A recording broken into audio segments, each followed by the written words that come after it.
Vamos logo sair daqui e fazer um reconhecimento da área. Ok. Vamos subir para aquela parte mais alta e ver o que a gente consegue achar.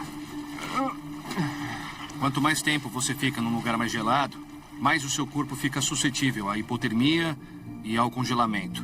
Por isso, eu quero fazer algum tipo de abrigo e talvez acender um fogo na parte de dentro. O que é que você está pensando para esse lugar aqui em termos de abrigo? Você se lembra daquele abrigo que a gente fez na Califórnia, que era um cone que a gente cobriu com samambaias? Com abóboras que a gente fez? Isso. Lembro.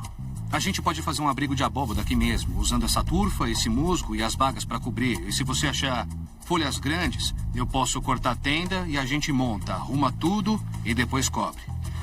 Para mim parece um bom plano.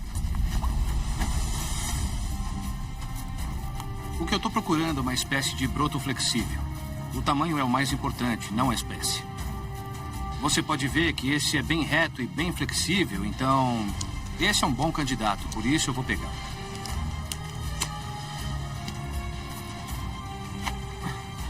Como eu vou pegar um pouco deste musgo, eu vou cortar algumas moitas e vou usar como isolante térmico. E vai ser uma telha, digamos assim.